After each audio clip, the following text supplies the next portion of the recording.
Hi നമസ്കാരം, ഷൈലാസ് കിച്ചണിലേക്ക് എല്ലാവർക്കും സ്വാഗതം. കരിമേഘക്കാടിനുള്ളിൽ കനവുണ്ടേ, നിറവുണ്ടേ, കാടിനുള്ളിലെ മക്കൾക്ക് മനമുണ്ടേ, കഥയുണ്ടേ. കരിമേഘക്കാടിനുള്ളിൽ കനവുണ്ടേ, നിറവുണ്ടേ, കാടിനുള്ളിലെ മക്കൾക്ക് മനമുണ്ടേ, കഥയുണ്ടേ. കാടിനകത്തൊരു പുഴയുണ്ടേ, ആറുണ്ടേ, മഴയൊന്നു വന്നാലോ സ്വപ്നങ്ങൾ ഒഴുകുന്നേ. കാടിനകത്തൊരു പുഴയുണ്ടേ, ആറുണ്ടേ, മഴയൊന്നു വന്നാലോ സ്വപ്നങ്ങൾ ഒഴുകുന്നേ. കരിമേഘക്കാടിനുള്ളിൽ കനവുണ്ടേ, നിറവുണ്ടേ, കാടിനുള്ളിലെ മക്കൾക്ക് മനമുണ്ടേ, കഥയുണ്ടേ. ആരാരുമില്ലാതെ അവരൊന്നായി കേഴുന്നേ. മാനമൊന്നു തെളിഞ്ഞാലോ മനമൊന്നായി നിറയുന്നേ. ആരാരുമില്ലാതെ അവരൊന്നായി കേഴുന്നേ. മാനമൊന്നു തെളിഞ്ഞാലോ മനമൊന്നായി നിറയുന്നേ. പാട്ടിനാരവവുമായി കഥകൾ പറയും നാടുന്നേ. ആനന്ദത്തിൻ നൃത്തച്ചുവടുമായി അവരൊന്നായാടുന്നേ. പാട്ടിനാരവവുമായി കഥകൾ പറയും നാടുന്നേ.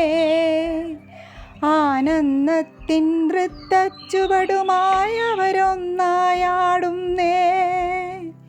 കരിമേഘക്കാടിനുള്ളിൽ കനവുണ്ടേ, നിറവുണ്ടേ, കാടിനുള്ളിലെ മക്കൾക്ക്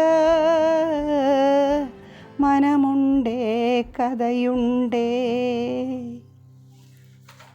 അപ്പോൾ കൂട്ടുകാരെ, ഇത് ഞാൻ എഴുതിയ വരികളാണ് കേട്ടോ. എന്നിട്ട് ഈണവും കൊടുത്തിട്ടുണ്ട്. അപ്പോൾ ഇത് എൻ്റെ സ്വന്തം പാട്ടാണ്.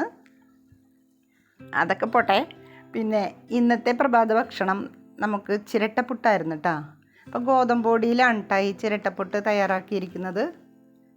അപ്പോൾ കുക്കറിൻ്റെ മീതെയാണ് ചിരട്ടപ്പുട്ട് തയ്യാറാക്കുന്നത് കേട്ടോ. ഗോതമ്പൊടി നനച്ചിട്ട് നമ്മൾ തേങ്ങാപ്പീരയും കൂടെ ഇട്ട് റെഡിയാക്കി എടുക്കുന്നുണ്ട് കേട്ടോ. കണ്ടോ? ഇതുപോലെ ചെയ്തിട്ട് നമ്മൾ അടച്ച് വെച്ചിട്ട് വേവിച്ചെടുക്കും കേട്ടോ. അതൊരു 5 മിനിറ്റ് കൊണ്ട് നമുക്ക് ചിരട്ടപ്പുട്ട് തയ്യാറാക്കി എടുക്കാൻ പറ്റും കേട്ടോ. എല്ലാവർക്കും അറിയാവുന്ന സംഭവമാണ്, എന്നാലും ഞാൻ പറഞ്ഞതന്നേ ഉള്ളൂ കേട്ടോ. പിന്നെ നമ്മുടെ വീട്ടിലെ കോഴിയുള്ള കാര്യം അറിയാമല്ലോ. അപ്പോൾ എല്ലാ ദിവസവും ഇവന്മാർ മുട്ടയിടും കേട്ടോ.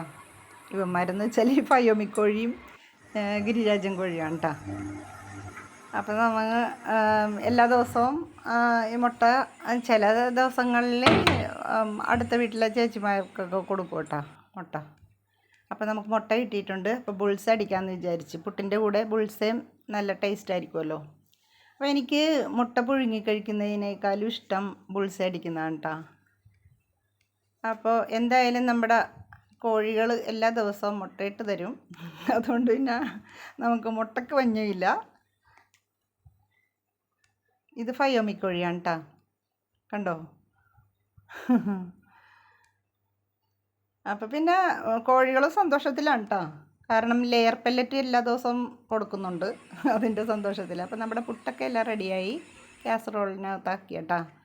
അപ്പോൾ നമ്മൾ ചട്ടി അടുപ്പിൽ വെച്ചിട്ടുണ്ടായിരുന്നു. ഫ്രൈ പാനേ അപ്പോൾ അതിനകത്തേക്ക് അല്പം എണ്ണ ഒഴിച്ച് കൊടുത്തിട്ടുണ്ട്. പിന്നെ മുട്ട പൊട്ടിച്ചൊഴിച്ചിട്ട് അല്പം ഉപ്പും പിന്നെ അല്പം കുരുമുളക് പൊടിയും കൂടി ഇട്ട് ബുൾസൈ അടിക്കുന്നതാണ് കേട്ടോ ഈ കാണുന്നത്. പിന്നെ ചായ ഉണ്ടാക്കിയിട്ടുണ്ടായിരുന്നു. പിന്നെ പുട്ടിൻ്റെ കൂടെ സാമ്പാറും പഴവും ഉണ്ടായിരുന്നു. അപ്പോൾ ഇന്ന് ഇതായിരുന്നു കേട്ടോ പ്രഭാത ഭക്ഷണം. അപ്പോൾ ഇനി അടുത്ത വീഡിയോയുമായിട്ട് വരുന്നത് വരെ എല്ലാവർക്കും നന്ദി, നമസ്കാരം.